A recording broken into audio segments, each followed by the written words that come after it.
is Jeff, the host of the Gridiron.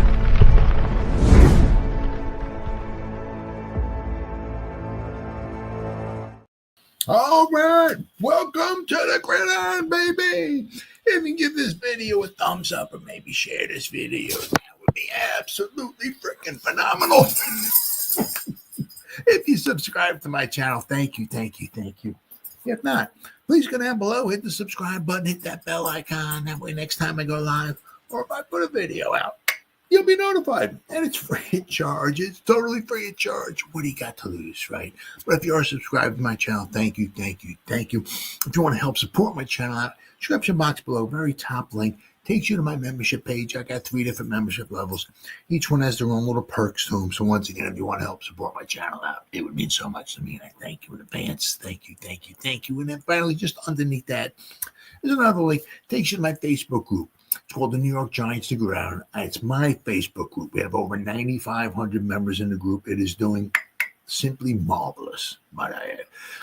Basically, if I'm alive and breathing, and if I got internet access, I am putting stuff in this group down here, 365. It's called the New York Giants to Gridiron. It's my Facebook group. Please join it. You will not be dissatisfied. I promise. All right, well, a lot of stuff to talk about here. A little bit of the combine. I mean, obviously, there was some combine stuff going on, but as always, there's a bunch of people who just, understandably, did not want to participate, right, in the throwing or, So, but which is nice in a way because it does open up the door for some other players, maybe to share in some of the spotlight at the combine, right? Because all eyes right are at the combine. And especially, right, this is the time of the season that we get usually that one quarterback, right? Like, oh my God, this guy, it was like JJ last year, JJ McCarthy. He was like, this guy could be the greatest quarterback of all time. Oh my, he could be like the number 1 pick, right? So he was like shooting up the boards and all of that stuff. Usually, there's always somebody maybe start catching fire, right? There was a couple guys who maybe didn't really catch fire at the combine, but there were some that did well for themselves. But of course, as we were kind of thinking, Ward and Sanders, we're not going to partake in throwing. And I said, and certainly understand when you're talking, right? Well, you can say lots of money, but I mean, if you figure one's going to go 1 or whatever, they're going if they're going to go close to the top.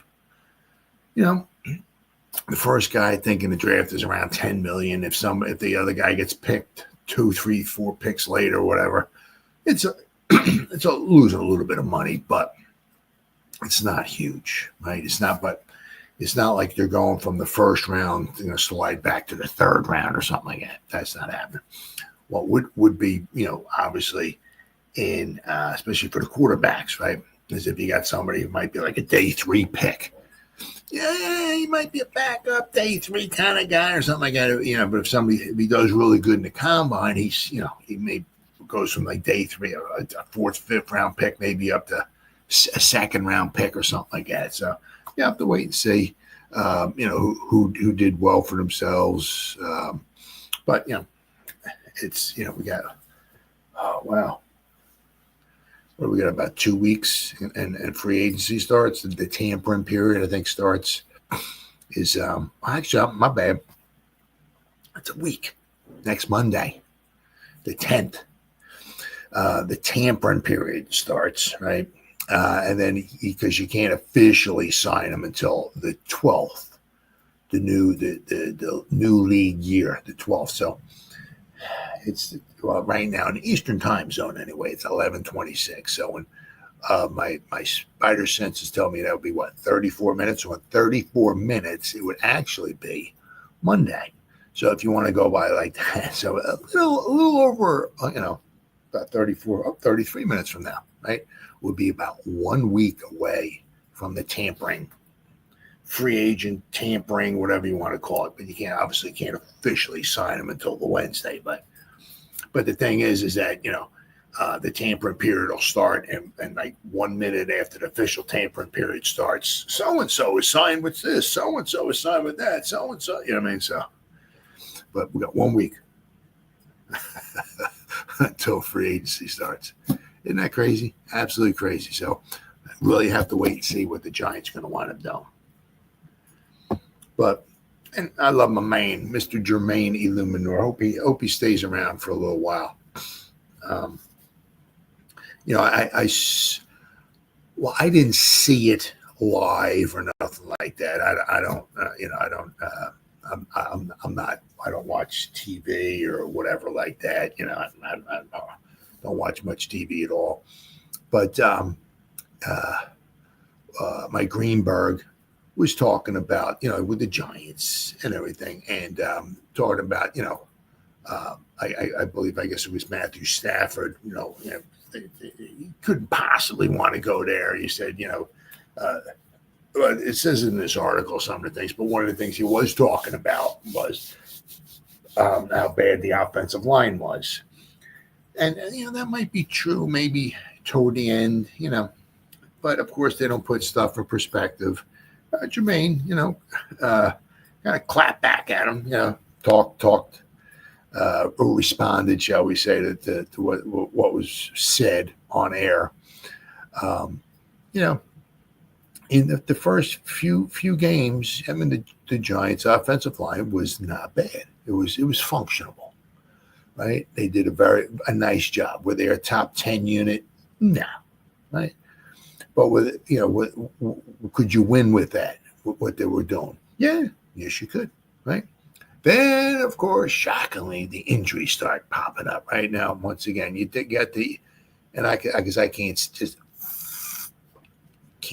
the Eagles.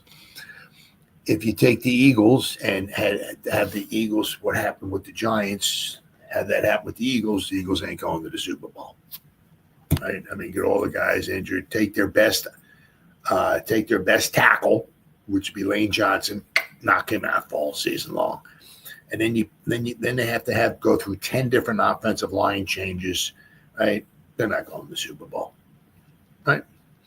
So of course everybody seems to forget that, but of course that seems to happen every year with the Giants. Same thing happened the year before, except 2 years ago, in 2023, we had to give up all those sacks. Sacks came down quite a bit this year, but 2 years ago, we had all the different starting offensive line units. I mean, you just can't win like that. I mean, obviously, there was a point in time there we won probably, 7-8 weeks in a row. I didn't look, but it was like 7 or 8 weeks in a row. Whatever we had, every week was a different offensive line unit because every week somebody was getting injured. Right, some guy would get knocked out for a game or two, whatever. Then he would come back and was switching. The left tackle got knocked out. Right, then you're taking the right tackle, putting him over left tackle. You're putting a new right tackle. Just switching guys around. Right, Runyon, who never gets injured. Of course, he comes to the Giants. He gets injured. It was just like one thing after the other. But Jermaine was, he got to give the man some credit, right? And whoops, I got to move my legs. Sorry, buddy. Got my dog once again ringing here. All right, buddy. There we go. Okay. But so he clapped back at him, and so we got here. Giant players calls out Mike Greenberg over terrible comment. So the Giants were one of the worst teams in the NFL last season, and they finished 3-14. No denying that, right? Team with that many losses is going to have several issues, but ESPN's Mike Greenberg singled out one position group with recent comments. During an episode of Get Up, I said, I never watch it. Yeah. Greenberg discussed the possibility of Matthew Stafford joining the team, and he questioned why he would want to do so at this stage of his career. And we're going to talk about Stafford in just, a little bit. Matt Stafford can't seriously want to go to the Giants, Greenberg said. You're going to a wind tunnel behind a terrible offensive line on a team that was just awful last year, where the coach and general manager's careers are basically hanging by a thread in that market. Greenberg's statement isn't inaccurate from a relative standpoint, as the Giants did have a bad offensive line in comparison to the rest of the NFL last season. But as I said, if you give all the injuries to all those other offensive line units, guess what? They're going to be a lot worse than they are. Right? One Giants offensive lineman responded to Greenberg's comments, and he didn't appreciate how the unit was characterized. I'm not one to make excuses, but before Andrew Thomas went down, we were dogging some of the best defensive lines in the league. Go watch the tape, said Giants offensive lineman Jermaine. We can sit down and watch the tape together, my guy. Don't care who it is back there in 25, but whoever it is will be greatly protected, Illuminor added. So this was Green. He said, behind a terrible offensive line, I'm not one to make – this is what he said there. This is what Jermaine said. Now, Damian Woody said on Matthew Stafford, no way I would want to play for the New York football Giants. The football Giants are a disaster. Luminor then repeated his offer to ask Greenberg to watch film together, asking him to bring Damian Woody, a former offensive lineman who also criticized the Giants on Get Up. No way, as what Woody said, no way I would want to play for the New York football Giants, Woody said after Greenberg's comments. New York football Giants are a disaster. We've seen what happened this past year. Giants certainly have an uphill battle ahead of them next season, and making it back to postseason will start with the offensive line and their ability to protect the quarterback. Well, they have to stay healthy. I mean, there's no team that's going to have all those different offensive line units, right? Especially have their best offensive lineman, knock him out the whole season, almost all season, right? And get all those different offensive, and unless maybe you'd have to have like a Patrick Mahomes or somebody like that who could overcome that. But most teams out there, if they have 10 different offensive line units, they lose their star tackle. Right? As I said, Lane Johnson out, knock him out for the Eagles, give them all those offensive line combinations and all that. They really would struggle going through the Super Bowl. Really would. Let's see. Giants certainly have an uphill battle, and making it back to the postseason will start with the offensive line and their ability to protect the quarterback. Well, it's also their ability to stay healthy. We'll see how they do next year, and we'll also find out if Greenberg or Woody responded to Illuminor's request to watch film together. I'm sure they did. It's so easy to do this, right? And of course, you don't wind up backing it up. Let's see. So there's also another one here, too, from Yahoo Sports. Giants have become a soft target, and everyone loves punching down. It's exactly what Mike Greenberg and Damian Woody did on Thursday during an episode of Get Up, with each one taking turns mocking the Giants and warning players to avoid the disaster of an organization. Woody delivered a specific message to new Los Angeles Rams quarterback Matthew Stafford, urging him to steer clear of the Giants at all costs.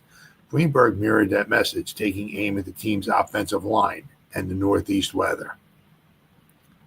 I'm all for people getting as much leverage as they possibly can, Greenberg said. Matt Stafford can't seriously want to go to the Giants. I don't mean this as disrespectfully as it sounds, but you're going to a wind tunnel behind a terrible offensive line on a team that was just awful last year.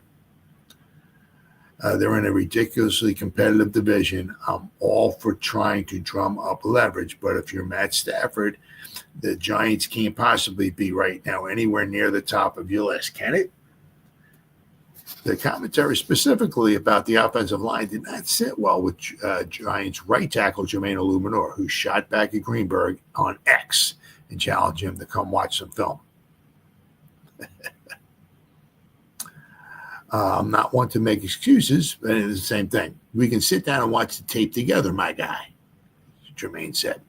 Like linebacker Kayvon Thibodeau, Illuminor is fed up with the outsiders taking pot shots at the Giants. Unfortunately, this is going to persist until the team starts winning. I mean, that's the of course, that's the way it is. The only way you can really, shut anybody up, right, is you go out and win, right? Winning cures a lot of things. You know, um, when you win 3 games, when you're constantly picking in the top 10, you're easy prey, right? To get picked on, right? It's simple. You got to do is you got to go out there and win. You start winning, you start turning the narrative around, right? People don't. It's not as easy to take shots at you, right? But I said, but the one thing is with the offensive line, right? They have to stay healthy, plain and simple. Andrew Thomas has missed, I think, over the last 2 seasons, obviously 17 and 17. So over the last 2 seasons, 34 games. He's missed 18 of the 34 games. Is this going to be a recurring theme with him? Is he going to constantly keep getting problems with his ankles and his feet and all that every year? I mean, then he had the hamstring and he missed a bunch of time with that. And he came back and, just missing so much time, right? Guys just can't stay healthy. We had Van Roten, the oldest one on the whole offensive line, managed to play all the games, all the snaps and all the games and everything. Right? Hopefully think about bringing him back, right? Because even if he doesn't wind up, we're going to talk more about the guard position a little later in our program here.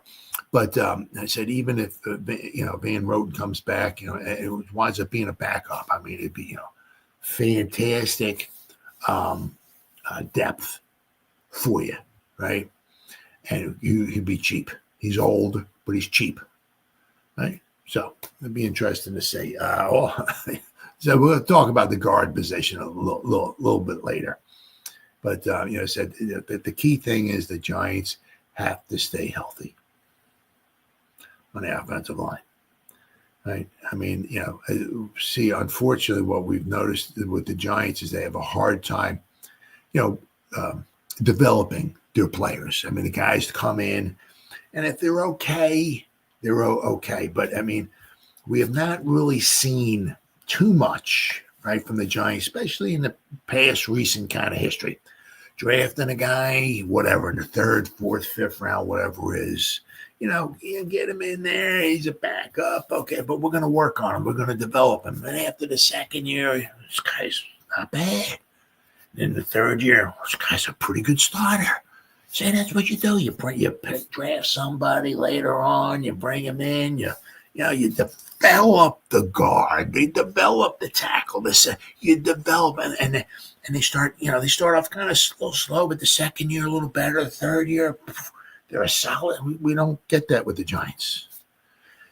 You draft them. Here they are. You plop them on the offensive line, and what do you got? No, they're pretty good. Okay, well, they're good.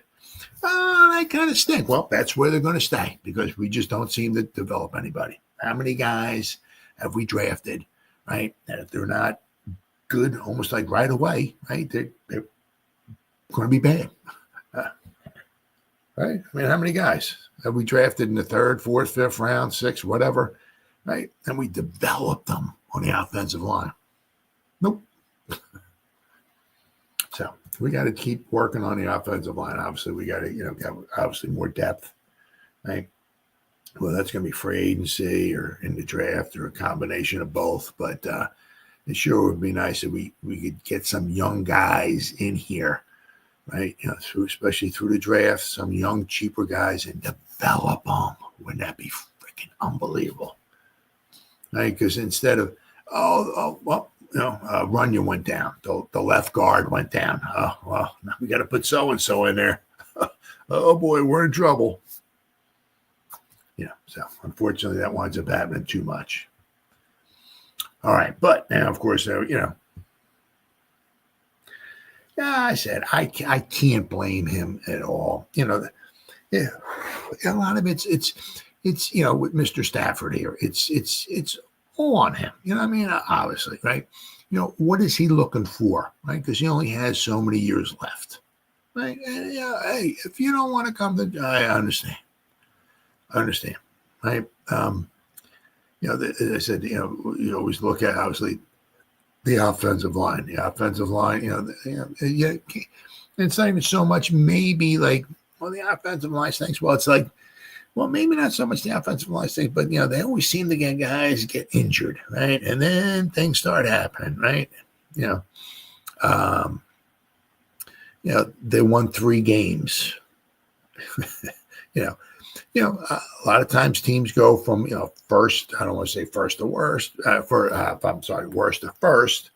But a lot of teams, with the parity the NFL wants, you can have 3 wins one year if you bring in a couple good free agents, have a good draft. You can certainly make a jump. But the thing is, like with the Rams, right? I mean, their coach McVay, fantastic coach, right? He knows what he has.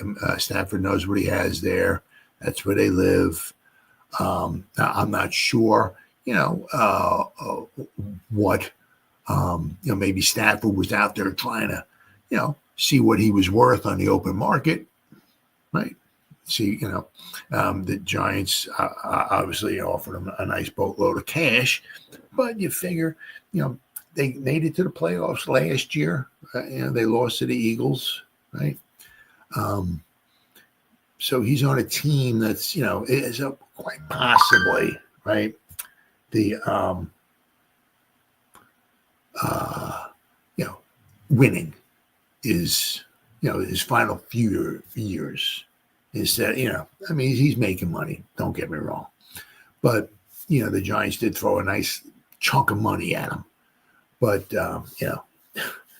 I guess if he started weighing stuff out, I guess he wants to go back, maybe working, maybe has a chance to win another trophy, right? He only has so many years left, right? So as of right now, the Rams give him the best chance, and that's where I can't blame the guy at all.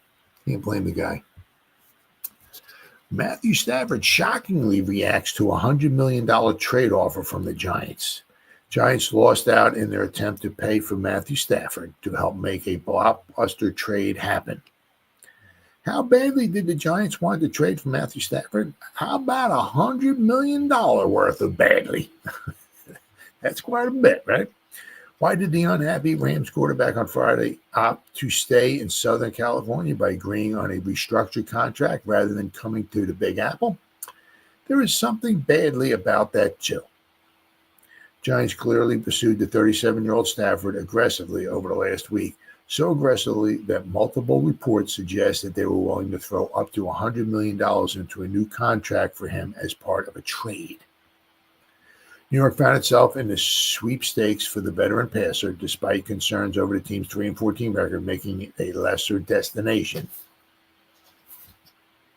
And indeed, even with cap space, with the allure of receiver Malik Nabers and the urgency of general manager Joe Schoen, it seems Stafford's reaction in the end was one in which he viewed New York as a place where he wasn't going to be able to win big. Nope. Stafford threw for 3,762 yards, 20 touchdowns, and 8 interceptions in 2024, indicating he still got tread on his championship tires. He was within one possession of when they wound up losing in the playoffs. So, right, not many other teams could say that. Right, he would have given New York instant credibility as a playoff contender, making them viable against teams with star quarterbacks, but still not good enough, it seems, in Stafford's eyes. Instead, the Giants will have to pivot. That plan now almost certainly includes a rookie quarterback drafted with the top 3 pick in their possession. Colorado's obviously Shedeur Sanders and Miami's Cam Ward are expected to be top 10 picks, but if New York prefers, it could trade up to number 1 with the Titans. Giants will also be expected to bring in a starting caliber veteran quarterback in free agency such as Russell Wilson, Justin Fields, Sam Darnold, or Aaron Rodgers. None of these options can claim to be as potent as Stafford last season. Giants will try to use plan B to win. And the Rams, they are sticking with their plan A. Well, I mean, I said, Rodgers, he had some really good numbers last year. Right? No doubt about that. We'll talk about Rodgers in just a second. But, he would be expensive. The thing is with Rodgers is, to bring him in is that, he's definitely on, and You don't even know how many more years, he's got, left in him. I mean, he could play one more year. He could play 1 year with the Giants, and it's like, I'm out of here. I'm getting beat up too much. I'm out of here. I'm retiring. You know what I mean? So, but I said with Stafford, I said, you can't really blame the guy. See, a lot of the teams, obviously, that were after him, like maybe like the Raiders or, they weren't very good teams. He feels he lives out in Southern California, right? He's comfortable out there. He's been out there for a few years now. He's got a great coach, very, very good coach, great offensive-minded coach. They said they were, in the playoffs they lost, but they were within one possession, right, of pulling off a big upset. So, they'll go back to the drawing board. Now, I think with the Rams, I'm not sure if it was last year or this year coming up, is like the first time that they actually had a first round pick in the longest time, right? So I don't know let me see. Let's look at this real fast here. Los Angeles Rams draft picks. Here we go, 2025.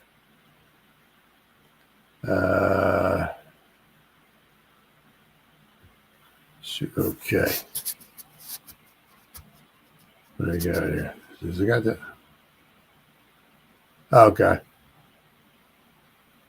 So they got a pick number 26 overall. Guess they don't have a second round pick, but they got 2 third-round picks. They got a 4th round pick, a 6th round pick, 2 6th round picks. Oh, I'm sorry. 3 6th round picks. They got 3 6th round picks. 1, 2, 3. A 4th, 2 thirds, and they do have a 1st. I mean, I know there was a period of time there with the Rams where they were just trading away their 1st round picks.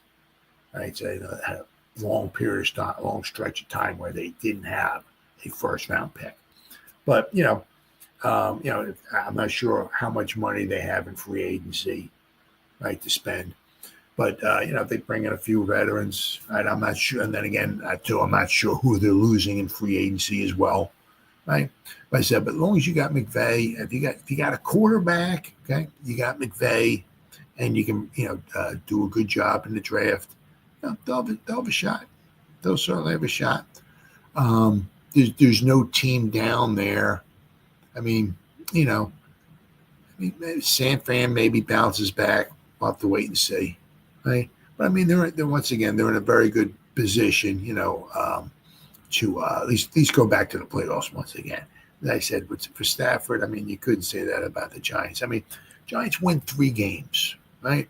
If they somehow they went from 3-14 to 8-9, that would be a huge jump.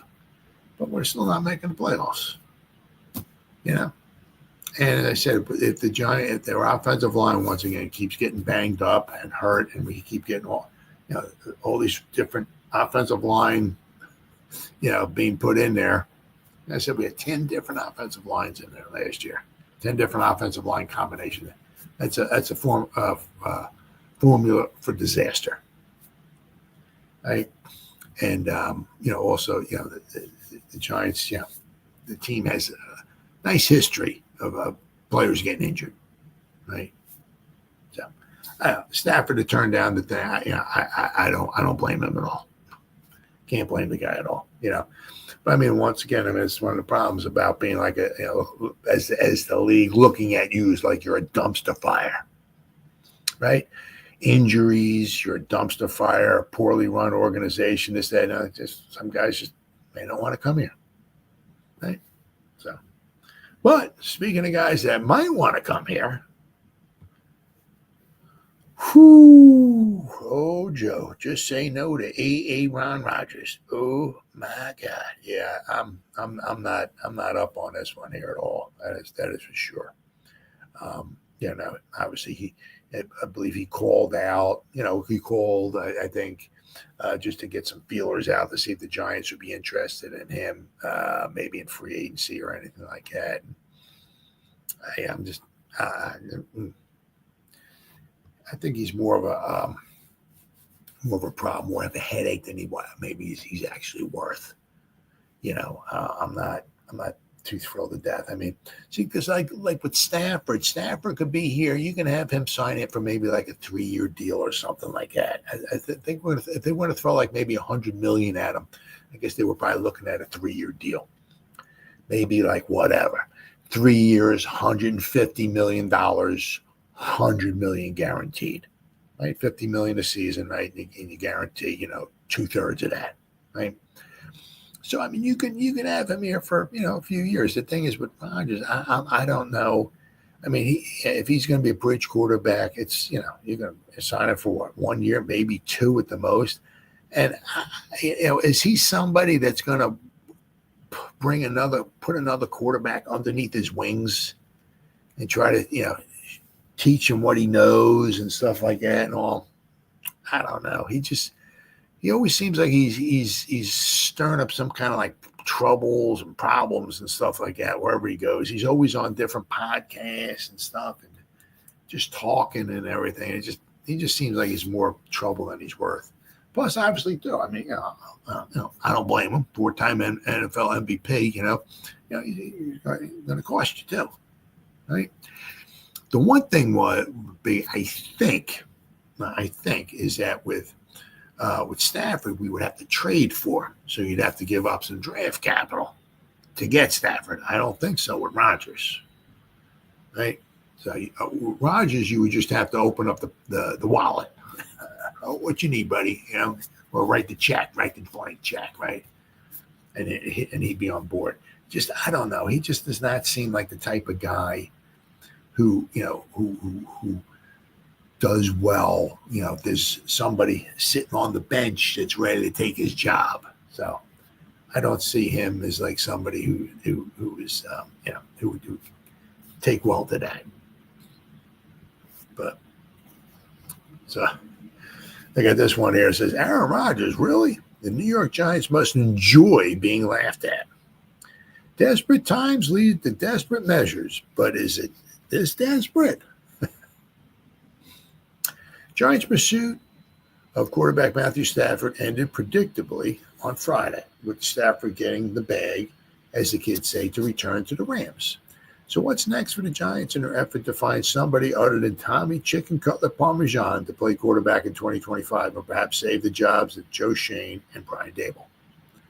I don't know the answer, but I do know who the answer can't be.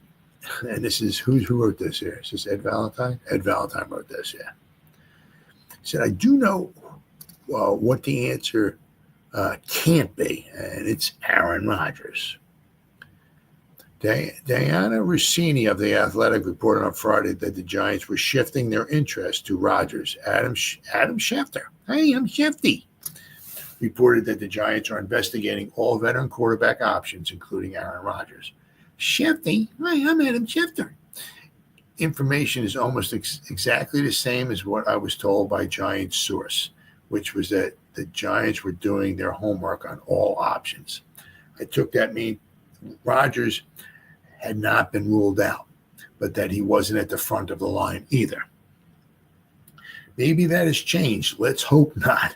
Signing Rodgers would be a desperation play for Shane and Dable. Yep, it would be the kind of short-sighted self-preservation Hail Mary that Shane promised not to make this offseason, despite understanding fully the kind of heat he would be under to field a better product in 2025.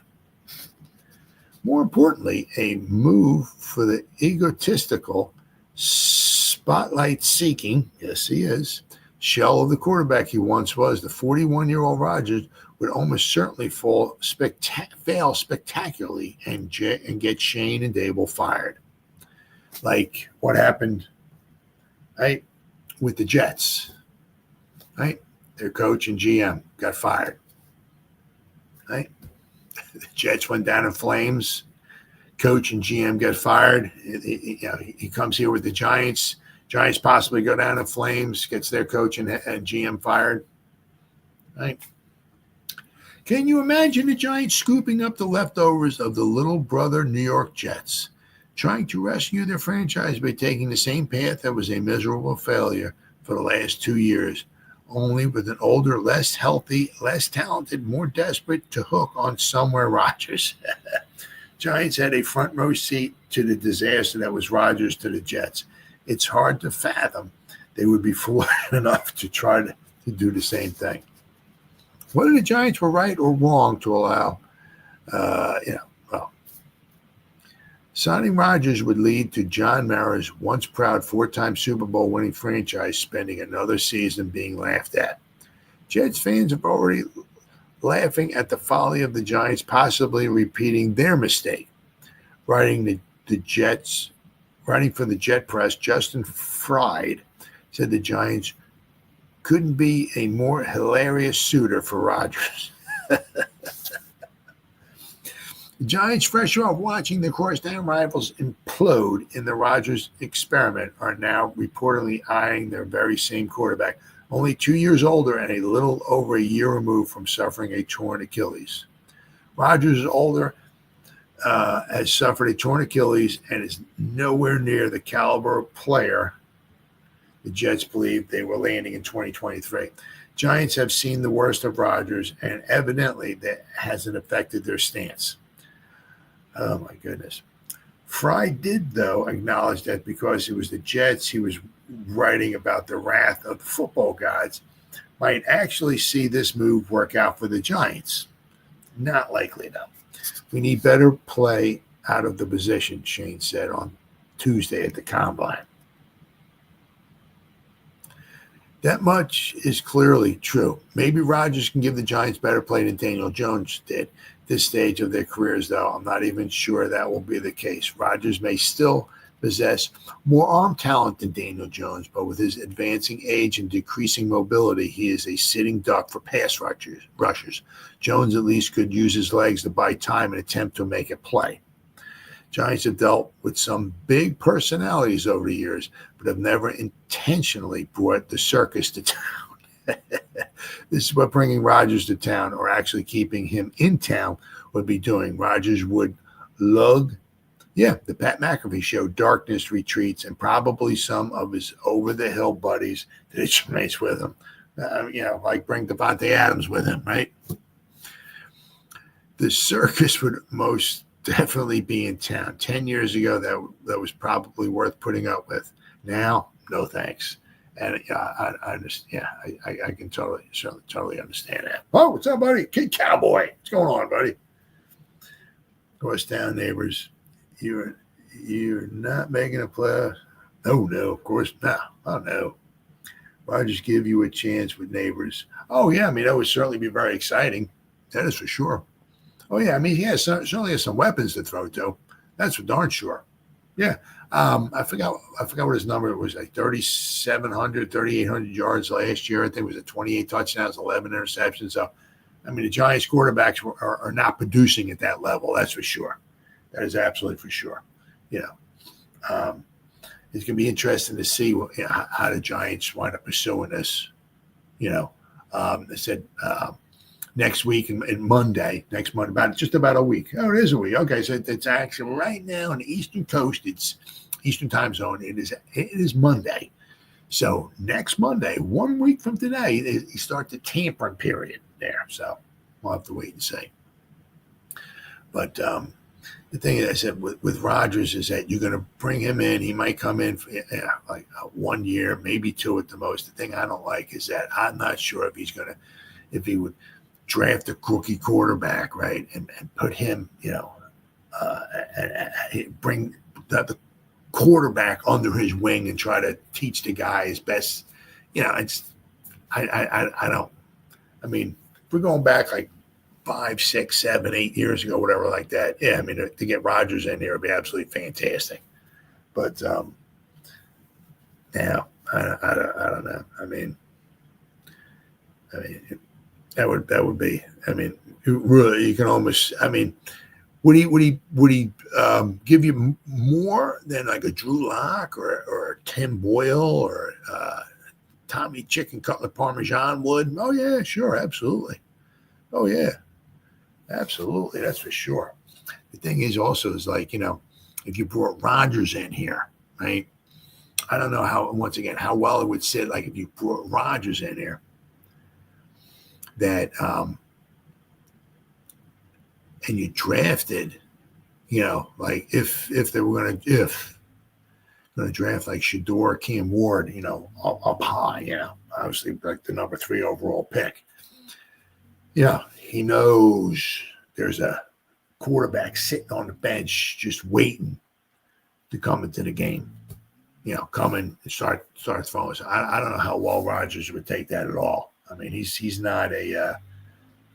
I don't know.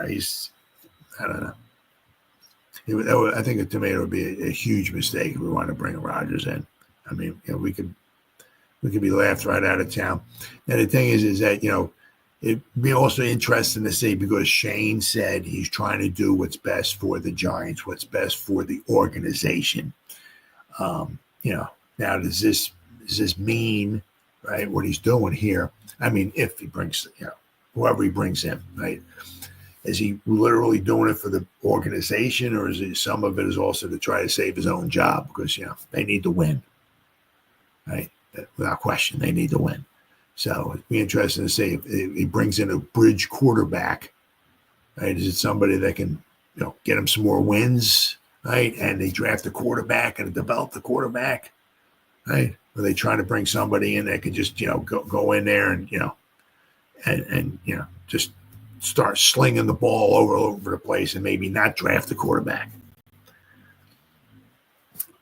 Second round. That's if he makes it there. No. I mean, all you need is one of these. Oh, what's up, Benny G-Man? What's up, brother? All you need is one of these, these teams, right? Take dart toward the end of the first round, right?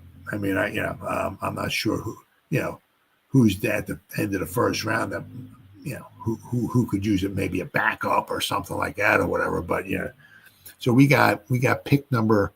What do we got? Pick number 34, I think. So I think we got the second pick in the second round. So you got to hope. I mean, if we take him, you got to hope he's there. So, but I mean, he seems like a popular choice. So we'll have to wait and see. It's going to be very, very interesting. I mean, 1 week from today, free agency starts.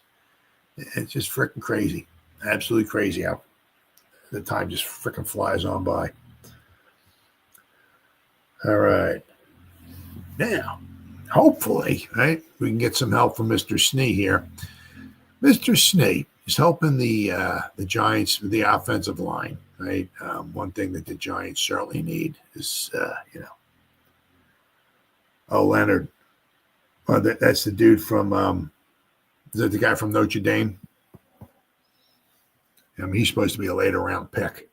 That's for sure. Yeah. But the one thing we need, obviously, is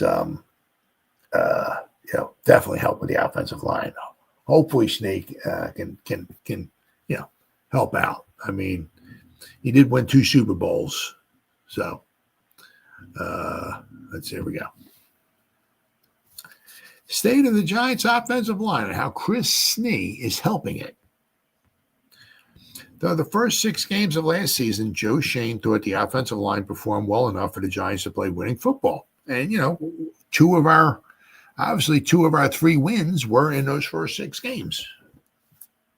I mean, obviously, did we look like a Super Bowl contender? No. But then we went on a 10-game losing streak, kind of knocked us out of the playoffs, right? But, 2 of our 3 wins were in those first 5-6 games of the season, right? And that just happened to also be, right, when the Giants' offensive line was healthy and they were all playing together. And then once Andrew Thomas got injured, the wheels fell off the bus. So the Giants' offensive line looked good for the first 6 weeks. Unfortunately, there were 12 weeks after that for a grand total of 18 weeks in the season. That's when left tackle Andrew Thomas went down with a season-ending foot injury, restarting a game of musical chairs that no one wanted to play again after the starting 5 had played 100% of the snaps together to that point, which was huge, right? Giants used 10 different combinations the rest of the way. tying them with the Patriots for the most in the NFL and their 2020, also their 2023 total as well, too. I mean, that's just a recipe for this disaster. Greg Van Roten, who is said to become an unrestricted free agent, was the only player on the team to line up for every snap on his respective side of the ball. The veteran made 15 starts at right guard and the last 2 at center. All after signing 1 week into training camp. Obviously, 4 starters are coming back, Shane said Tuesday morning at the NFL Scouting Combine. The good thing about this time of year is just going through other free agents on other teams, and I always watch them against us. I went back and watched a lot of our games the last few weeks to take the emotion out of it. Monday after a game or any of that stuff, and I'll say early on in those first 6 games, the line played good enough for us to play winning football. GVR is the one up. I think Jermaine Illuminor played good at right tackle. The roster may look different in 2 weeks. Right guard is a spot that's open. So we're going to talk about that a little bit down our program there. And we'll talk about, is the answer somebody on the roster, or do we need to look outside for that, the roster, for the guard? Who better to assess that position, guard position, right, than Chris Snee, right? The Ring of Honor inductee started 152 games at right guard, including 2 Super Bowls, and returned to the organization last May as a senior scout, just in time to be voted to the top 100 players in Giants history. Chris has been awesome, Shane said. He's been a really good addition. He sits in some of the meetings. He understands the continuity of the group, what it looks like. They had a good O-line when he was here and won a lot of games. We have him going around the country looking at offensive linemen. He'll go to pro days, O-line, D-line. He's going to do both, and then we'll continue to develop him into the other positions. He sat in all the meetings, draft and free agency. He's put in a lot of work. Shane added, he has a unique perspective on it, having played offensive line at a high level on some really good teams. He's been a tremendous resource for us, and I think we'll see dividends from it.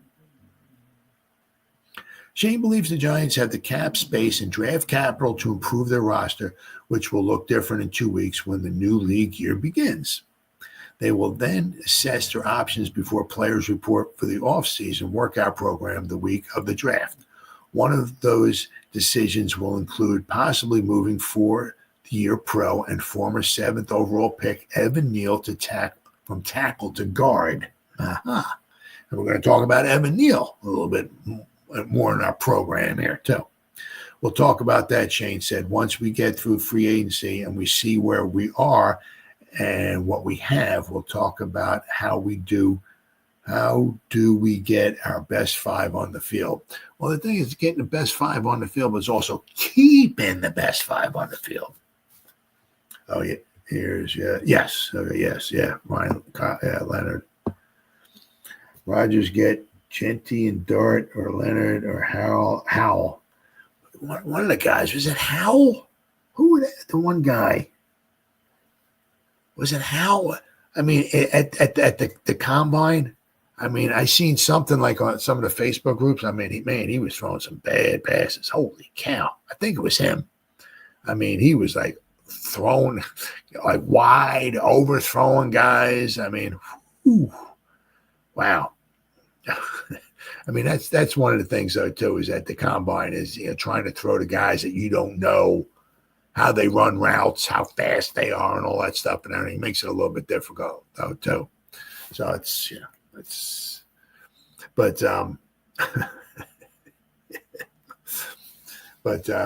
things, Chris Snee, hopefully, be a huge help for the Giants going forward with their offensive line. As I said, the thing is that, you got to stay healthy. That's one of the things that should absolutely just totally kill you. I mean, you can obviously have, a few, 3, 4, 5 or so, maybe offensive line, combinations and all, but, one guy after the other just starts getting injured. It's And unfortunately, with Andrew Thomas being our best guy, right, he got injured the past 2 seasons.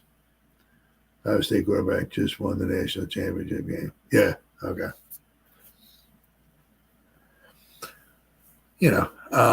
With Andrew Thomas, I mean, you look at him, obviously the first game of 2023, I mean, he made it, the first drive of the season. Then he pulled his hamstring, right? Trying to run down the after the block punt. So is Andrew Thomas going to keep getting injured? I mean, we got to get guys in there that can actually. Sorry, I got to move my legs. We got to get guys in there who can stay healthy. So, but hopefully, if anybody can help us, at least spot some talent, it'd be Chris Ney, right? Without question. But yeah, talking about this will be a good move. Right in there. So the Giants, according to this article, anyway, the Giants are planning possibly to test the free agent guard market. Now, one of the guys, all right, let me pop where are we at here?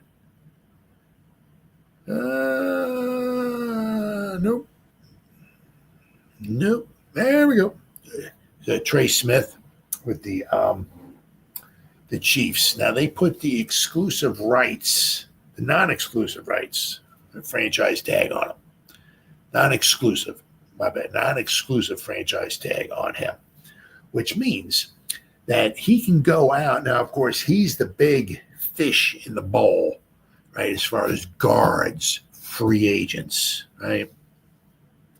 I'm not sure if he had a fantastic game in the Super Bowl or not, because it didn't seem like a ton of their offensive linemen had a fantastic game in the Super Bowl. But he's the big fish in the bowl. But the Chiefs put that tag on him. Now he can go out and he can talk to other teams, okay, and possibly negotiate. He would go back to the Chiefs, and the Chiefs have a chance to match the offer from another team. But this is where it's almost you, especially for a guard. I mean, if we're talking quarterback, yeah, maybe an edge rusher or something like that. But if we're talking a quarterback, yeah. But we're talking a guard, no. This is just not happening. Right? If the Giants would have signed Smith, right, off from a contract, and the Chiefs would be like, nah, you know what? That's a bit much for us. Giants, you sign him, okay? Good luck with him. But the Giants would have to ante up 2, not 1, but 2 first-round picks for a guard. That's not happening, right? So pretty much that guy's off.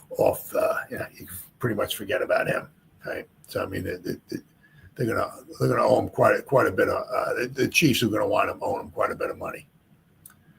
But Giants are reportedly planning to lurk in the free agent guard market.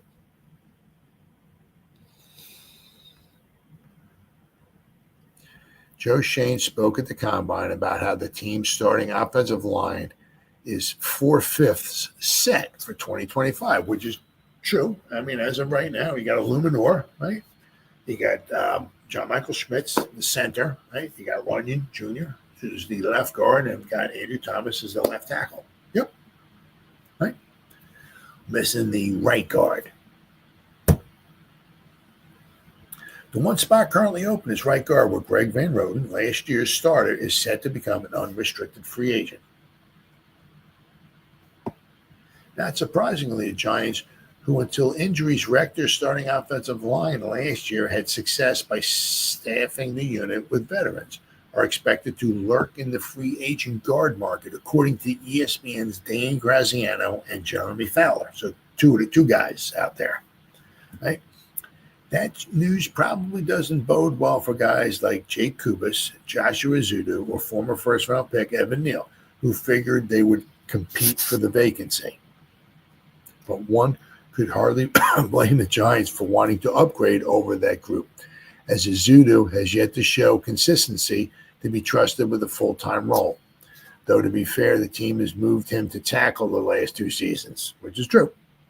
Meanwhile, Neal, drafted as a tackle and entering the final year of his rookie contract. As I said, we're going to talk after this. We're going to talk a little bit about Neal right after this.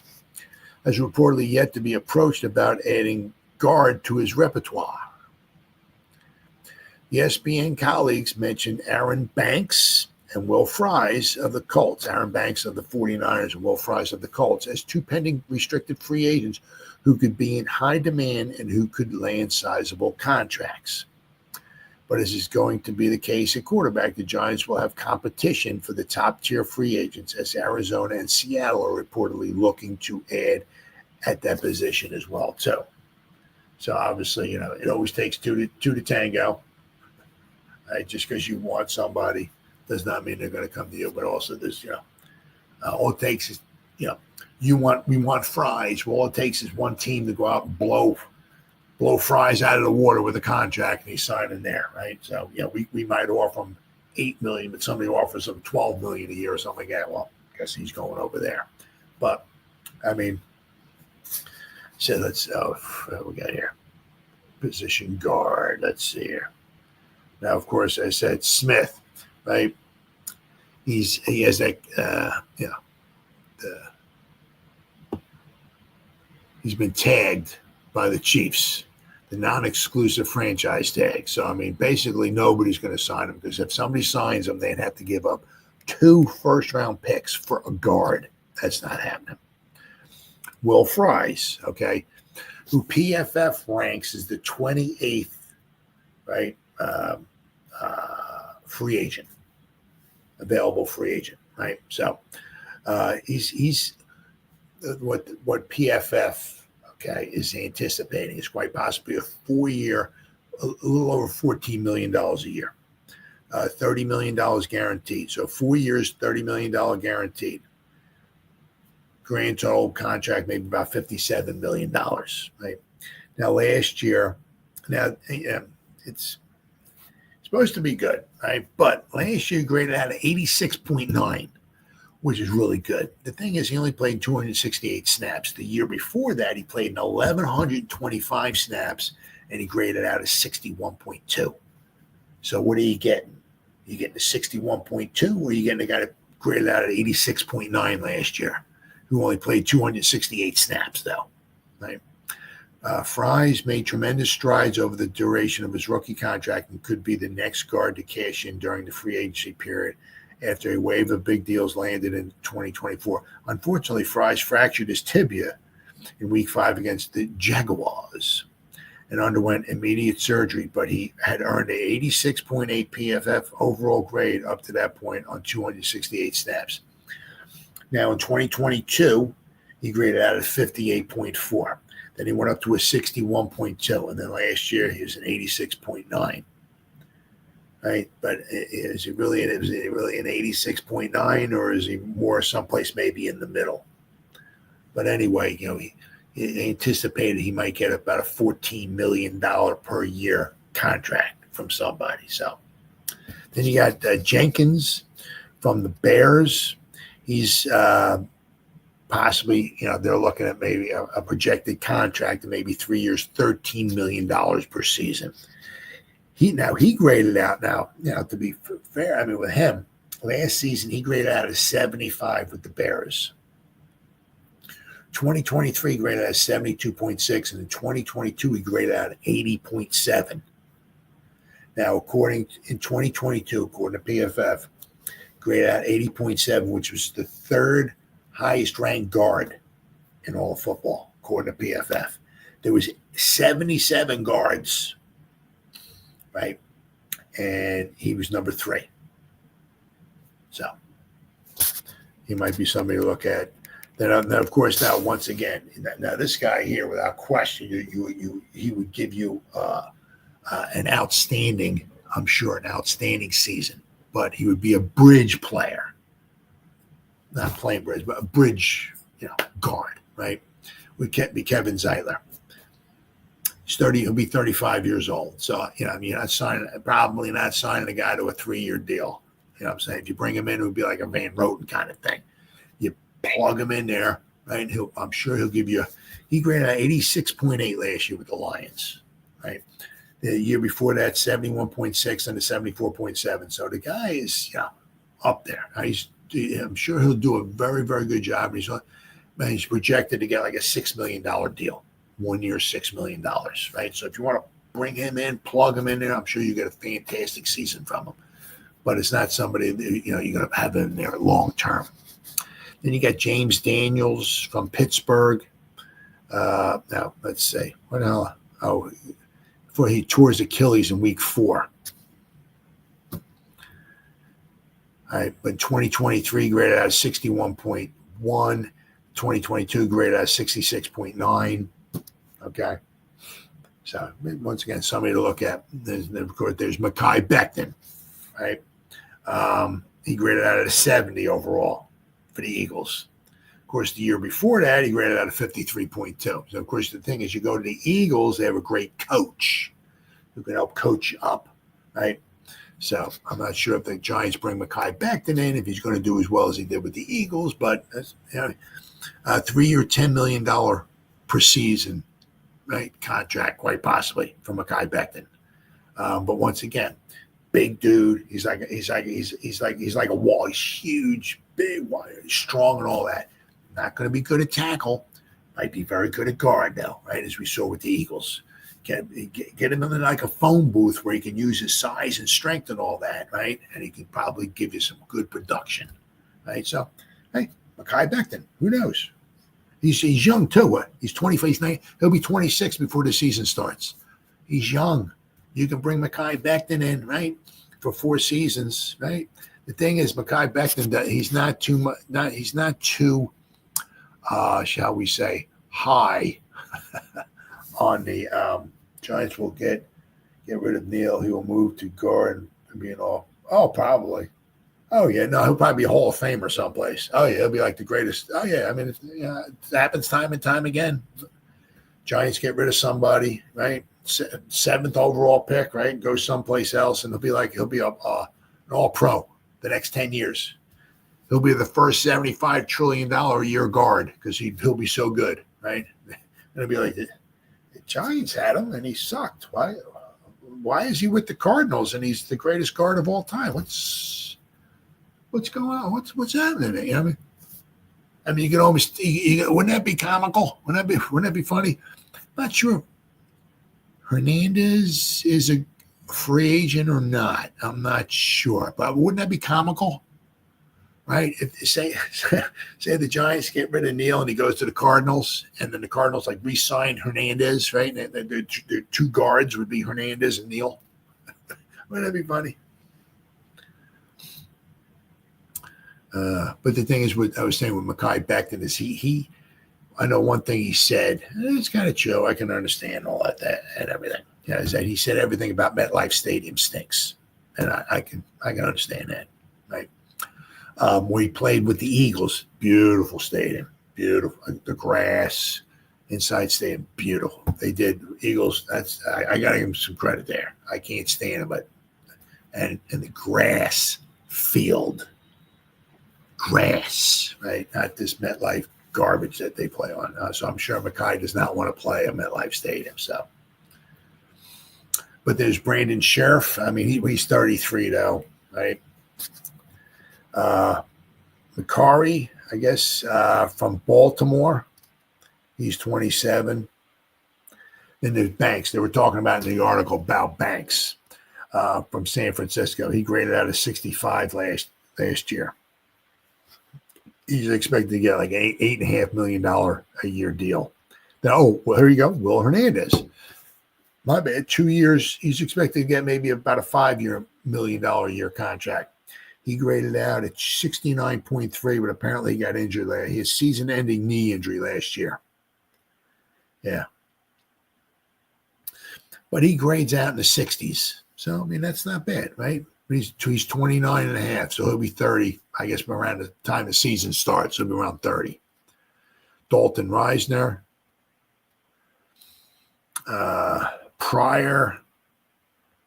there's a lot of guards out there. There are a lot of guards, I mean, but also, I mean, it's also something the Giants could draft a guard as well too. They said the one thing, the problem the frickin' Giants have, right, is that it's just mind-boggling, is that when we draft somebody, you get them and you throw them on the field, and it's like, how are they? I said, it's pretty good. Okay, is good. I'm still drawing blanks. It's like, when have we got to go, or anybody in the 3rd, 4th, 5th, 6th, 7th round or whatever, right? And we put him on there and put him on the field, and he's like, how is he? He's not too good. We need to develop him. Okay, all right. So we pull him off, right? Develop him, throw him back on there. It's like, how's he doing now? Oh, he's doing better. Okay, pull him back off. We'll develop him some more. Develop, put him back there, maybe the 2nd or 3rd season. It's like, this guy's pretty good. Now, what is that? We developing offensive linemen is just, nope. I mean, like Neal, he did pretty good. He did pretty good with run blocking, right? Still having problems with pass protection on the outside, right? But I mean, like McKeithen, Zudu. I mean, although Zudu, we think maybe he might be better at guard, we're putting him out of tackle, But I mean, a lot of these guys we draft, we just don't see like with John Michael Schmitz, right? I'd like to see him, keep getting better, right? So, I mean, as I said, I mean, I would be just tickled to pink. Let's draft like a guard in the 3rd round or something like that. We'll develop them. They'll be good. We'll get it. Look, you can't say that with the Giants, right? I mean, so. But so the Giants, quite possibly, as they did last season, I mean, we actually brought in 2 free agent guards, right, between Runyon Jr. and Van Roten, right, and of course we brought in a Luminor tackle. So, but I mean, you got to figure. I mean, Luminor did pretty well, and Van Roten did pretty well too, and Runyon was doing okay. And then, of course, he got injured. So, but let me say, I want to talk about this here. This leads us to this next point here. I got to find it here. Here we go. Yeah. So now the Giants, they got this decision, right? I mean, quite possibly, I would be rather shocked if they did not pick up Kayvon's 5th-year option. Be shocked about that.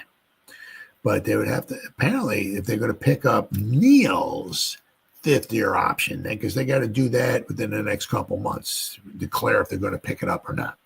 That's going to cost them $16 million next year. And I think that's all guaranteed. So, I mean, that's a nice little chunk of change. Yeah, that they're going to have to come up with for Mr. Neal. Let's see here. All right. I got 37,000 tabs open up here on. That's it. There we go. All right. So the Giants have another, actually, my bad, 16.685, so almost $16.7 million for a former 1st-round pick. Giants thought enough of offensive tackle Evan Neal to make him the 7th selection in the 2022 NFL Draft. They are scheduled to pay him $4.053 million during the 2025 season, which, I mean, for pick number 7 in the draft, especially if he's you're starting even guard or tackle, that's a bargain. $4 million. But do they still think enough of the former Alabama All-American to guarantee Neal $16.685 million for the 2026 season? All guaranteed. It's a question the Giants will answer in the next 2 months. Like all 1st-round picks, Neal signed a 4-year contract with a team option for the 5th season of his original $24.551 million deal. Neal still has a $1.1 million base salary and a $2.95 roster bonus due the 3rd day of training camp coming in 2025. New York will have to decide, do to use its fifth-year option before Neil gets that money, though. The deadline to exercise the option is May 1st. There you go. So basically, we got it's about 2 months, right? And if the Giants pick it up, they will guarantee Neil is getting $16.685 million payday for the 2026 season. So I'll tell you what, boy, if they're going to do that, and they're going to pick him up, that dude better be starting someplace. He better be on that offensive line starting someplace. Neil's 3-year tenure with New York began with 7 straight starts and ended with 7 straight starts until he missed the Giants 2024 season finale because of hip and rib injuries. But in between, Neil missed 22 of the Giants' 44 regular season games. After missing 4 games in 2022 and 10 games in 2023, Neil had ankle surgery on January 2nd, 2024. Spent the first 3 weeks of the training camp on the physically unable to perform list and opened the season as the backup to free agent signee Jermaine at right tackle. Neil returned to the starting spot on November 10th when Illuminor had to move to left tackle Frander Thomas, who got injured. With the NFL's announcement of a $279.2 million salary cap for 2025, $23.8 million more than the 2024 season, came the price tags of the fifth-year options for the first-round selections in the 2022 NFL Draft. Neil's $16.685 million is the average of the 3rd through 25th highest starters among offensive linemen over the past 5 seasons. Fifth-year options come in 4 designations, and Neil is in the most inexpensive of the tiers. Thank goodness.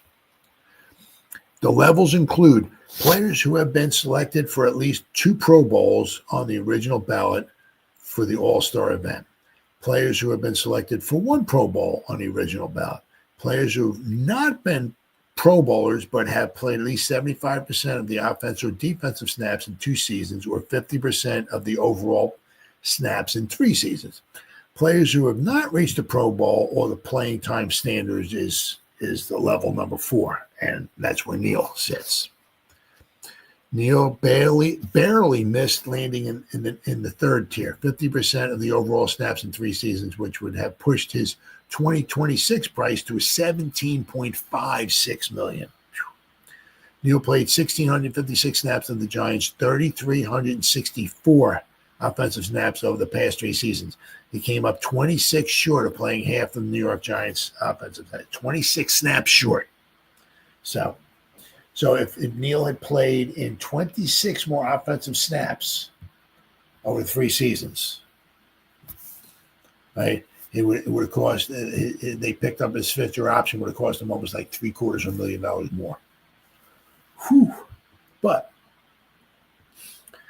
since the thing is with Neil, right? I mean, this could be Carmen Basillo, right?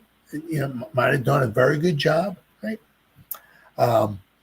His overall offensive grade, okay, was a 61.2. His pass,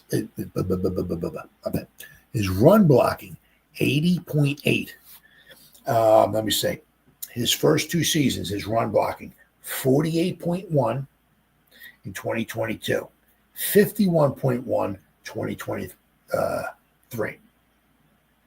This past season, he had 145 run blocking snaps. He graded at 80.8. You don't get much better than that. Unfortunately, his pass blocking was a 49.6. His rookie season was a 42.3 pass blocking. Then he actually took a step backwards in his second season.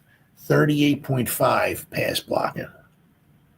49.6 is his pass blocking this past season. So for the combination, he graded out a 61.2 overall. Let's see. 2023 graded out a 39.8 overall. His rookie season, 41.8 overall. So, I mean, he did take a nice step forward. That is for sure. So it's going to be a big, decision on their part, obviously. Yeah, that's a big chunk of change. Yeah, you pick him up, right? The freaking dude better be on the field playing somewhere, right? I just don't quite understand why, unless they have some magical potion or formula, whatever, or they got some magical crystal ball where they can look into the future and think, well, we'll just keep having him do these certain drills or whatever, and he'll get better on his feet. And he'll be able to pass, protect. I don't know. He's, I don't know. I don't know. I just gotta be honest, right? Why, he keeps struggling at tackle, at pass protection.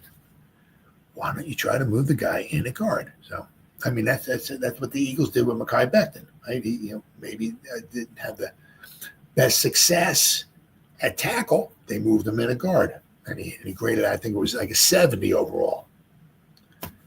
Not bad. One thing you did see, Neil, there were times Neil was just like putting dudes on the ground, just straight up killing guys. In the run game, right? One of the problems is, of course, is that, when you're 3-14, usually you're behind and, you're down by 75 points. You're not, hey, let's establish the run. Let's get Evan Neal, get some good pancake blocks out there. So let's run the ball. Let's chew up the clock. We're down by 75 points. No, usually you're trying to throw the football, and he's still kind of having troubles out there, out wide. So it's going to be very, very interesting to see what the Giants going to do. Once again, it would just be another laughing stock. The Giants would have let the 7th overall pick go. Become a free agent. And then, of course, exactly what you said there, Vinny. It's like, without question. You can see him. If the Giants would have let Evan Neal go, he would go someplace. There's some teams that have some very good offensive line coaches. I could see really the Eagles picking him up, and their offensive line, Jeff Stoutland, I think his name is. He's a very, very good coach. I could see them bringing him in, putting him in a guard, and he would be probably freaking fantastic blocker. Did you see him block him to Saquon? Oh, man, he'd be pancaking mofos out there. Oh, man, he'd be killing people out there for Saquon. Oh, man. So, once again, that would just be another laughing stock, something that the Giants would do. Release the 7th overall pick in the draft in 2022, and he goes out, signs with another team, and he becomes an all-pro. You can see that. Absolutely, without any doubt. All right. But at least the salary cap, okay, it's gone up. It's up a little bit than I think what the Giants had anticipated, right? And obviously, it's just the trajectory of the salary cap is just unbelievable. Absolutely unbelievable. Everybody's making some money here. Yeah, fine here. Free, nope. Oh, here we go. Okay. So, I know without question, the Giants have almost close to about $50 million, right, in salary cap. Another thing they certainly could do without question if they do some guys' contracts,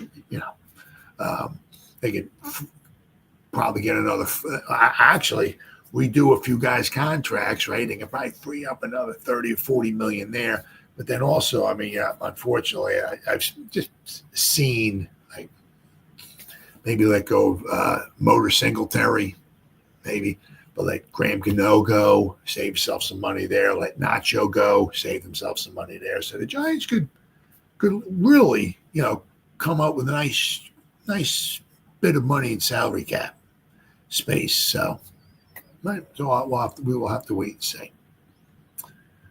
But the NFL sets salary cap at a record high $279.2 million. Giants have cash to burn this offseason in free agency thanks to a large increase in the league's annual salary cap. Now, this is one of the things that I think Shane was talking about last year. I think it was on Hard Knocks, I think. if I remember, talking about because the salary cap. Because I remember I can't remember what episode it was, but he looked down on his phone and he got a text that said the salary cap was whatever, and then it had bumped itself up, and he's like, "Oh, whoa!" Added quite a few $1 million to their salary cap total. But one of the things Shane was talking about was saying, how do you go about divvying up, right? Do you want to, try to fill in your roster, right, with some nice mid-level free agents, so maybe, if you want to take whatever, what do you want to do? Say you got $30 million. What do you want to do? You want to bring in 5 guys who are worth maybe about $6 million apiece. Maybe you can fill a roster hole here, but you can bring in some good depth pieces there. But that's about what you do. Well, you want to bring in 3 guys who are worth about $10 million. Now you're up in the ante a little bit. You should be getting some better starters, better caliber starters. So maybe you're bringing in 3, nice starters. Right? Maybe not a super duper wide receiver, or you're not bringing an unbelievable quarterback, but you bring in 3 guys at about $10 million, right? Or do you want to go in for 2 guys at about $15 million a piece? Now you're bringing in 2, pretty good players, right? You plug and play players, right? But then you just used it all up on 2 players, right? And now you don't maybe have money for like depth or nothing like that. What do you want to bring in? 1 superstar for like $30 million, 1 super duper edge rusher or a real good wide receiver, right? How do you want to divvy that money up? So that was one thing that Shane was talking about. How do you go about doing that, right? Or do you want to spend $20 million on one guy and then spend the other $10 million on like bring 5 guys in, maybe worth $2 million a piece or something? How do you go about doing that, right? I mean, you can bring in, like one big playmaker, but the guy gets injured, you're screwed, right? So a lot of ways to go about it, right? But so the NFL salary cap is officially set at a record high $279.2 million, well beyond the $272.5 million initially projected by as they said, over the cap, but also Spot Track too. So actually, it's about $7 million higher than initially thought. As noted in the memo circulated to clubs a couple of weeks ago, the huge jump in the per team cap is due to the fact that the 2024 player cost and salary cap amount was reduced by $10 million per club due to a $9 million smoothing adjustment and an incremental $1 million being added to performance-based pay. But all it goes to show you, there's if you go back like, what would it be like 30 years ago? 2024, the salary cap, 2024, am I talking? 1994, the salary cap was like $34.5 million, $34.5 million, 30 years ago. It's just crazy. It just keeps, right? This increase is great news for the Giants. Using their initial $272.5 million figure, the Giants were projected to have about 41.4 of total cap space, of which 31.75 million is considered effective cap space. Now that this new range has been established, the Giants, per over the cap, already have 232.281 in total cap liabilities on the books. We'll have an estimated $46.9 million in cap space, even with $27.299 million of dead money, because a lot of it has to do with Daniel Jones. Given their available cap space, the Giants don't have to make any cap cuts, but that doesn't mean they won't. I would let Graham Gano go without question. With a deep defensive lineman draft class staring them in the face, the Giants could trim defensive lineman Nacho at $5 million cap hit from their roster. Nacho, who is in the final year of his contract with the Giants, would yield a $3.6 million cap savings if he is cut. I would cut him. Giants can also wait to restructure existing contracts, which is beneficial. General Manager Joe Shane has said in the past that he's not a big fan of kicking the can down the road, which is something the Eagles do, as restructured deals always lead to more dead money in the end if the player does not reach the end of the contract.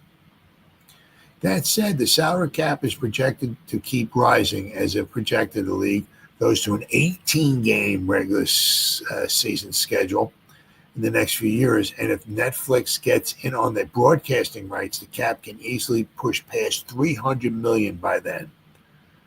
Oh yeah, I mean, quite possibly. The cap could possibly jump to close to $300 million next season. So we'll have to wait and see. Yeah, but as I said, if they do some restructuring, I did a video. I didn't come up with these numbers. I seen there's articles and all, and the Giants want to go and restructure some contracts, and they can probably save about $40 to $45 million. But Shane does not necessarily want to do that, because once again, you're kicking the can down the road, and if and you're pushing more money down the road, and if the guy does not wind up making like a Daniel Jones, right? If he does not finish out his contract, what do you do? It's like $22 million in dead cap money from Daniel Jones because he did not reach the end of his contract. Now it's the same thing with like John Runyon Jr. or Burns or any of these other high-priced guys that we got. You start kicking the can down the road, right? If you got Burns for 4 years and you kick a lot of money down the road, right? If he doesn't make it to year 4, you have to cut him or whatever. You might have this bunch of this dead money on the books because you kicked the can down the road. So that's not something Shane likes to do. Right? As I said, that's something the Eagles do. They kick the can down the road, but Shane does not like to do that. But one thing Shane could do is cut a few players. Said between Motor Singletary, Nacho, and Graham Gano, there would be probably pretty darn close to about $10 million that the Giants could save if they were to let those 3 guys go. Now, Nacho to me has been, once again, you're not paying a guy $15 million a season. Right. But, has he been that much of a difference maker? Could you get somebody in there for a lot cheaper? You could probably draft somebody, right, who could take his place, right? Maybe in the second round. It's supposed to be a deep class of defensive tackle. So if you don't grab one early, right, in the first round, maybe you grab, because you figure now we're not trading with Stafford, right? We're going to have all of our draft picks, you figure, unless for some reason we trade up to number 1 in the draft, right? But in the first or second round, we could certainly draft a tackle, right? A good defensive tackle who can put next to Sexy, right? Have those 2 guys, let Nacho go, save what it was, like about $3 million. Graham Gano has been getting injured the past couple of seasons. Let him go. Save a couple, probably $3 or $4 million, I think it is. If we're going to let Motor Singletary go, we'll have to wait and see. But once again, you can certainly draft a good running back in the 3rd, 4th, and we got Tyrone Tracy last year in the 5th round, right? I'm not sure what they think about Eric Gray, but I have to wait and see. Once again, there's also always going to be obviously free agent running backs out there as well too. So we could let Singletary go, save some money, bring a free agent in who's a lot cheaper. I'll have to wait and see. But we do know that for most part, Tracy's going to be the starter, right? So do you want to have a $5 billion backup running back on the sideline? So we'll have to wait and see. But the Giants could, certainly between restructuring some contracts and just cutting some guys, we can certainly save some money as well too. So the Giants got some money to play with. They got some money to play with next year as well too, in 2020, 2026.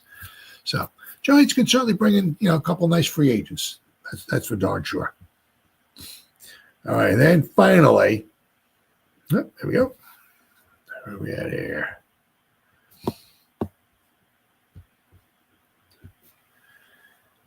Now, I think that they got to talk about, obviously, the combine, right? It's all for the Giants. I'm sure a lot of it's been about the quarterback. Now, obviously, one thing they don't know, right, is that,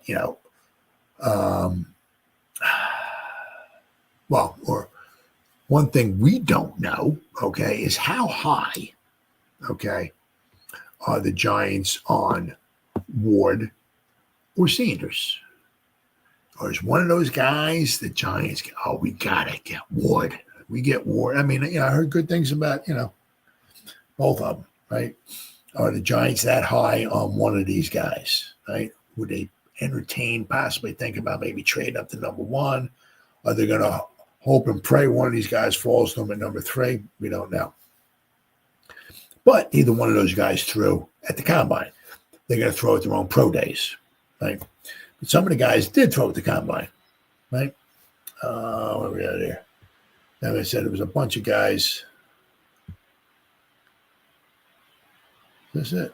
Okay, here we go. All right, now let's see. So Cam Ward, who is projected to be the first quarterback taken, told reporters on Friday that he will not throw at the combine, right? The Miami Signal caller added that he doesn't believe throwing in this setting will help his draft stock. Be tough, but does look forward to throwing at his pro day.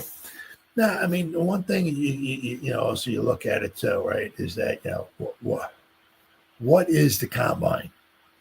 It's many things, but one of them, it's adversity, right? And it's not always sunshine and roses. And I said, as Shane did say, he will not knock a guy for not wanting to throw. Yeah, and he mentioned it for many reasons. You don't know how the guy runs a route, and how fast he is. Does the guy like the ball up here? Does he like that? A lot of things you don't know, right? So, you could wind up, possibly, if you don't look too good, you could possibly maybe hurt your draft stock maybe a little bit. If you're throwing at the combine and you don't look too good. However, one thing is it's adversity, right? You go in, as I said, not everything's not sunshine and roses, right? I mean, you go and play at an unfamiliar stadium. You just can't say, I don't feel comfortable here. Let's play the game at this stadium, the one I'm comfortable with. When we have the ball, we'll fly back to MetLife Stadium and we'll run the offense on the MetLife turf, and we'll throw to my receivers because I feel comfortable. That's not happening, right? NFL is full of adversity. What do you do, right? Do you come out slinging, or do you put your tail between your legs and you want to go home and cry for mommy, right? So, but Shane did say he won't knock any guy who does not want to participate by throwing, right? But he better look pretty good at his pro day now, okay? When he has all the things going for him, he has his own coach, whatever, tell him what plays to throw, or his own receivers, his own balls, his own, his home field and all that stuff. He better look pretty good then, right? Let's see. But Jalen Milroe told reporters on Friday that he will throw at the combine when quarterbacks go through their on-field workouts. Travis Hunter will not work out at the combine. McMillan, the wide receiver from Arizona, told reporters on Friday he will not participate in the drills. Let's see. Wide receiver Egbuka from Ohio State, he will not participate. So basically, it seems like a lot of top guys not participate. Jackson Dart did participate. He intends to throw, and he threw. Luther Burden, the third wide receiver from Missouri, that he intends to run at the combine. The 21-year-old is projected to be a mid to late round first pick. Matthew Golden, wide receiver from Texas, confirmed he plans to run at the combine. Abdul Carter, edge rusher, will not work out at the NFL scouting combine. Will Johnson, the cornerback from Michigan, let's see, will not work out at the combine. Mason Graham from Michigan will only do the bench press at the combine. Kenneth Grant, another defensive tackle from Michigan, he's dealing with a hamstring injury, so he will not participate in on-field at the combine. Williams, an edge from Georgia, will not work out this week due to an ankle injury.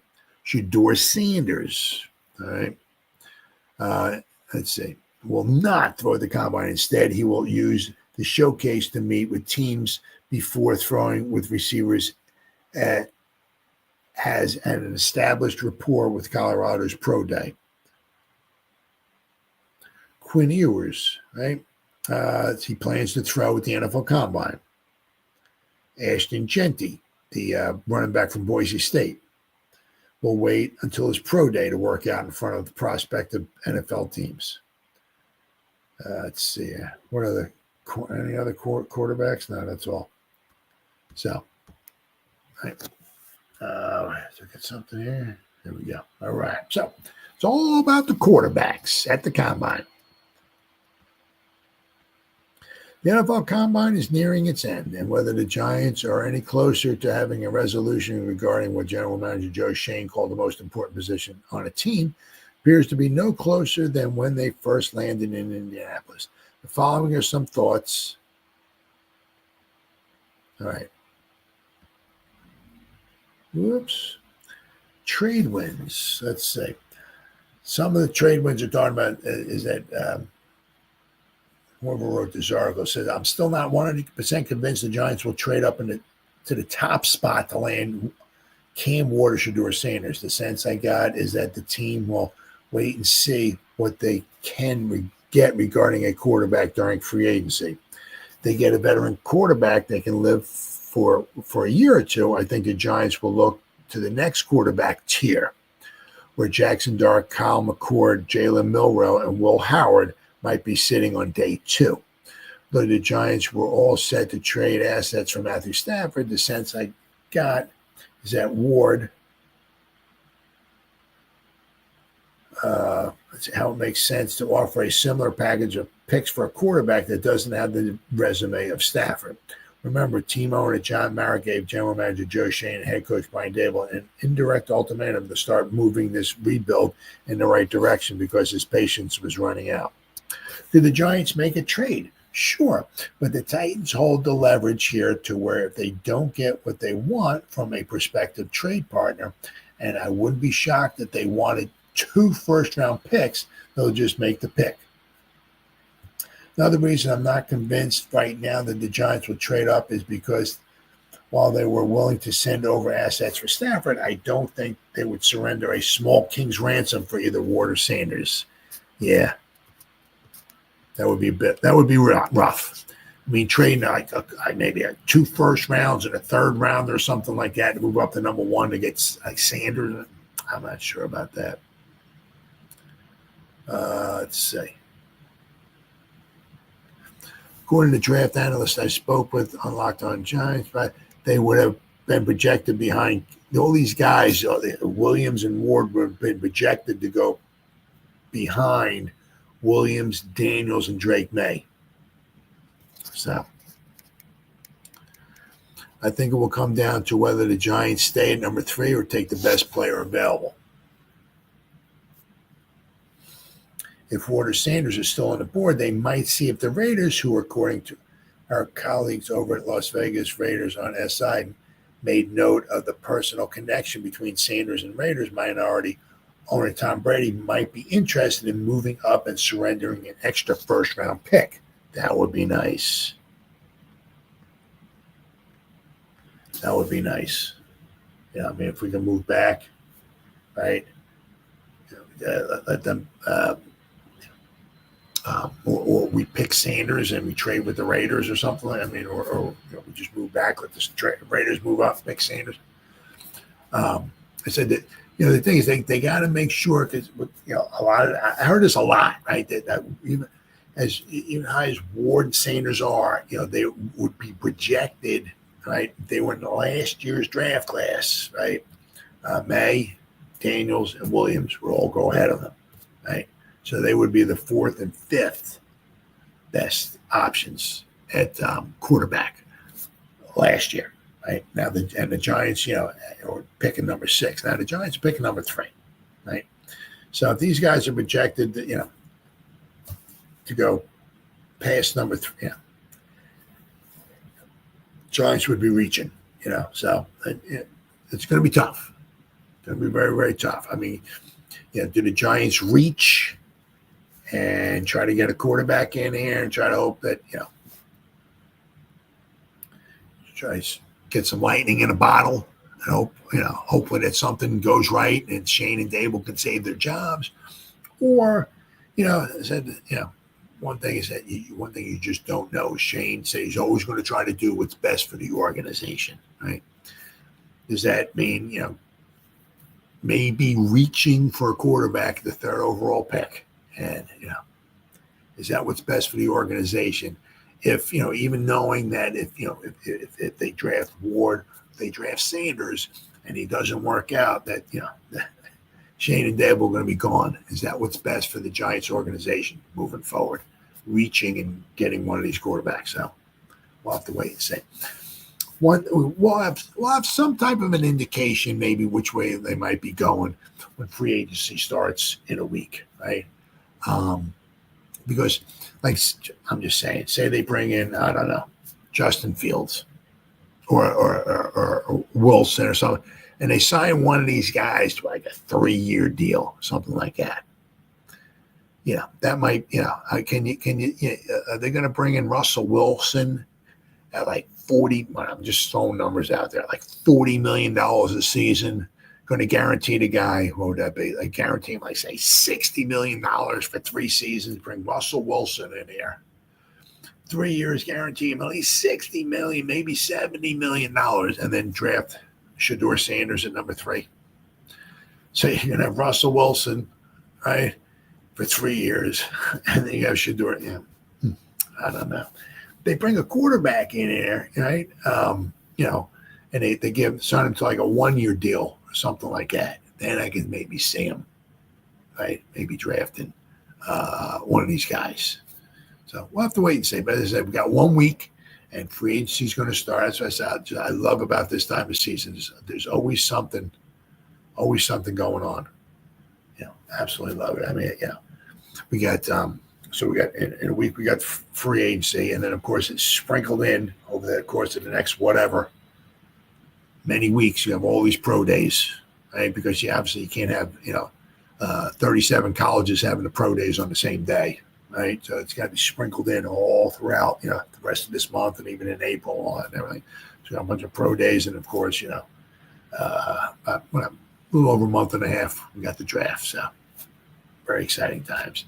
All right, guys, been 1 hour and 42 minutes. Wait, hold on. Vinny G, man, I greatly appreciate it, brother. Thank you so much for spending some time with me. And Kid Cowboy, all right, brother. Thank you so much, guys. Greatly appreciate it. Thank you so much for spending some time with me. Thank you. So anybody who spent any time watching me live, thank you. If anybody's going to spend any time watching the replay this, once again, thank you so much. The bottom heart means the world to me. As always, you guys stay safe out there and go Giants. Woo! Oh, yeah.